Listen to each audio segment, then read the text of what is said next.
Hi guys welcome back to the channel. ఈరోజు నేను చూసిన మూవీ వచ్చేసి మూవీ నాకెలా అనిపించిందో చెప్పాలంటే నాకైతే నచ్చింది. ఈ సినిమా వీళ్ళు ఇప్పటిదాకా ఏదైతే ప్రమోషనల్ కంటెంట్ రిలీజ్ చేశారో అంతవరకే మినిమల్ ఎక్స్‌పెక్టేషన్స్ పెట్టుకొని అంటే వీళ్ళు టీజ్ చేయడం గానీ, ట్రైలర్ గానీ ప్రతి ఒక్కటి పర్ఫెక్ట్‌గా ప్లాన్ చేసుకొని టీజ్ చేశారనమాట.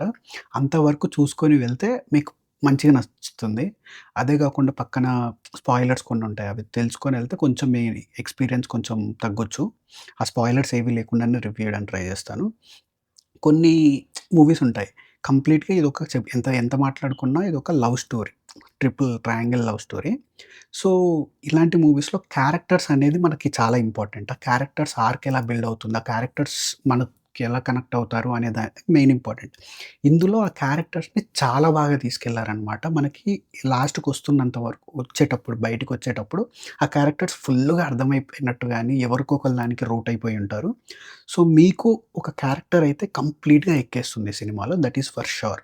నాకెందుకలా అనిపించిందని చెప్పి ఫుల్ రివ్యూలో తెలుసుకుందాం. ఫుల్ రివ్యూలోకెళ్ళిపోతే ఈ మూవీని డైరెక్ట్ చేసింది 'నీరజ కోన' గారు. యాస్ ఎ లేడీ డైరెక్టర్ ఈ మూవీకి ఆ పర్స్పెక్టివ్ అనేది బేసిక్‌గా మనం ఇంతవరకు తెలుగు లో కానీ ఎక్కడైనా 'నందిని రెడ్డి' గారు ఒక్కరే మనకి తెలుగులో ఉన్న ప్రామినెంట్ లేడీ డైరెక్టర్. ఇంకెవరు లేరు. ఇప్పుడు 'నీరజ కోన' గారొచ్చారు. బేసిక్‌గా లేడీ డైరెక్టర్‌కి, జెన్ డైరెక్టర్‌కి పెద్ద తేడా ఏముండదు. స్టోరీ ప్లాట్ లైన్ పరంగా అలా తీసుకున్నాం. కాకపోతే క్యారెక్టర్ దగ్గరికొచ్చేసరికి, క్యారెక్టర్ డ్రివెన్ మూవీస్ దగ్గరికొచ్చేసరికి ఆ క్యారెక్టర్ ఫీమేల్ క్యారెక్టర్ ఏదైతే రాస్తారో వాళ్ళ యాట్రిబ్యూట్స్ కొన్ని సటిల్‌గా మనకి ఇంకెక్కువ కనెక్ట్ కావడానికి ఆ సటిల్‌నెస్ అనేది యాడ్ అవుతుంది. అండ్ సిద్దు గూడా రైటింగ్‌లో నేను పార్టిసిపేట్ చేశానన్నారు గాబట్టి, అతని క్యారెక్టర్ కూడా చాలా బావుంది. అండ్ హర్ష క్యారెక్టర్ కూడా చాలా బాగా తీసుకొచ్చారు. ఫీమేల్ క్యారెక్టర్స్ ఏవైతే ఈ మూవీలో వస్తున్నాయో ప్రామినెంట్‌గా మన రాశి ఖన్నా అండ్ శ్రీనిధి శెట్టి గారు చేశారు. వాళ్ళ క్యారెక్టర్స్ కొన్ని అట్రిబ్యూట్స్ మనకి మేల్ డైరెక్టర్ డైరెక్ట్ చేస్తే అంత పర్ఫెక్ట్‌గా వచ్చేవి కాదేమో అని నా opinion.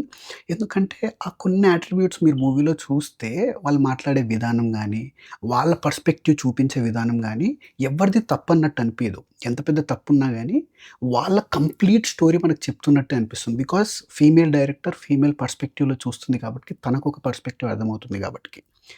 And when it comes to performances acting దగ్గరికొచ్చేసరికి సిద్దు గురించి పర్ఫెక్ట్‌గా ఎందుకంటే డీజే టిల్లు క్యారెక్టర్ ఏదైతే ఉందో, ఆ క్యారెక్టర్ అందరికి అంత బాగా ఎక్కడానికి అది fun character.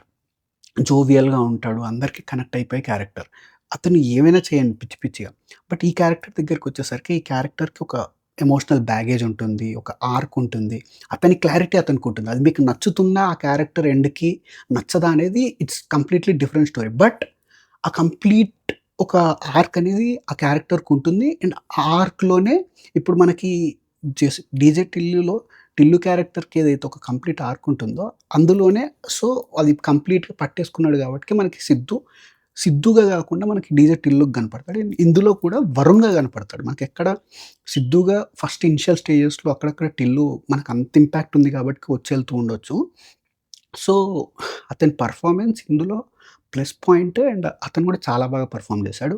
And female leads దగ్గరికొచ్చేసరికి రాశి ఖన్నా అండ్ శ్రీనిధి శెట్టి ఇద్దరికి ఎక్కడ తక్కువ స్క్రీన్ స్పేస్ ఉండదు. పర్ఫెక్ట్‌లీ ఇద్దరికి సింక్‌లో ఇద్దరికి సేమ్ స్క్రీన్ స్పేస్ ఉంటుంది. అండ్ ఇద్దరి స్టోరీ కూడా చాలా కాంప్లెక్స్.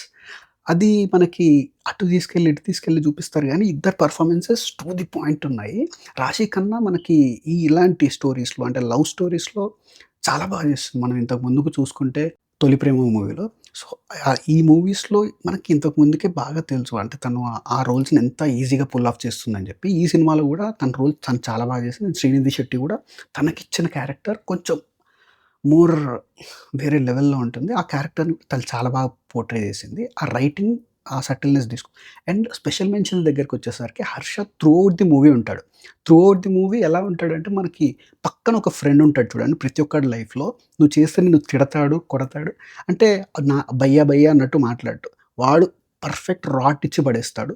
అలాంటి క్యారెక్టర్ స్ట్రాంగ్ క్యారెక్టర్ అండ్ అతను కూడా చాలా ఈజ్ తోటి మన పక్కన ఫ్రెండ్ చూస్తున్నట్టే ఉంటుంది. చాలా ఈజ్‌తో పోర్ట్రే చేశాడు. అండ్ ఆ క్యారెక్టర్‌కి పర్ఫెక్ట్ అనిపిచ్చింది హర్ష కాస్టింగ్. అండ్ మ్యూజిక్ దగ్గరికొచ్చేసరికి తమన్ ఇచ్చి పడేసాడు. బీజీఎం కొన్ని కొన్ని ట్రేట్స్ ఉంటాయి. పర్ఫెక్ట్‌లీ హీరో వచ్చిన ప్రతిసారి ఒక బీట్ తీసుకున్నాడు. ఆ బీట్ చాలా బావుంది. ఇంక తమన్ మ్యూజిక్ గురించి చెప్పనక్కర్లేదు. పాటలు కూడా చాలా బావున్నాయి. అంటే సిట్యుయేషనల్ సాంగ్సే అన్నీ. ఏదో పాట పెట్టాలి కదా! కట్టుపన్న సాంగ్ అన్నట్టయితే అస్సలు లేదు. అండ్ ఎడిటింగ్ దగ్గరికొచ్చేసరికి నవీన్ నూలి గారు చేశారు. ఎడిటింగ్ కొంచెం డిఫరెంట్‌గా ట్రై చేశారు. అంటే మనకి ఫ్లాష్ బ్యాక్ పోర్షన్స్ అండ్ ఇప్పుడు కథ జరుగుతూ ఉంటుందనమాట. ఈ రెండిటికి మనకి అటు తీసుకెళ్ళి, ఇటు తీసుకురావడం చాలా బాగా అది బ్లెండ్ చేశారనమాట. అండ్ ఆ కట్స్ గూడా మనకెక్కడ ఆ స్క్రీన్ స్పేస్ గాని, ఆ సీన్‌కి పర్ఫెక్ట్‌గా ఈ సీన్ అతకాలి అంటే, ఈ సీన్ మనకు అర్థం గావాలంటే ఆ స్పేస్ ఇవ్వాలి. సో, పర్ఫెక్ట్ కట్స్ ఉంటాయి. దాన్ని లింకింగ్ గాని చాలా బాగా చేశారు. సో, ఎడిటింగ్ ప్యాటర్న్ చాలా బావుంది. అండ్ ఫైనల్ వర్డిక్ట్ ఏంటంటే, సినిమా నచ్చొచ్చు, నచ్చకపోవచ్చు. అంటే సినిమా నచ్చుతుంది. కాకపోతే ఆ క్యారెక్టర్ ఏదైతే ఉంటుందో నచ్చొచ్చు చాలా మందికి, నచ్చకపోవచ్చు. కానీ ఏదో ఒక ఫీలింగ్ అయితే వస్తుంది. ఎందుకంటే వాళ్ళకంత క్లారిటీ ఉంటుంది. ఇప్పుడు 'వరుణ్' అనే క్యారెక్టర్ ఏదో సిద్దు పోర్ట్రే చేసాడో, ఆ క్యారెక్టర్‌కి అంత క్లారిటీ ఉంటుంది. అది మీకు నచ్చొచ్చు, నచ్చకపోవచ్చు. కానీ సినిమా అయితే నచ్చుతుంది. That's it for the review guys. If you like the review, please like, share and subscribe to the channel. See you in my next video. By.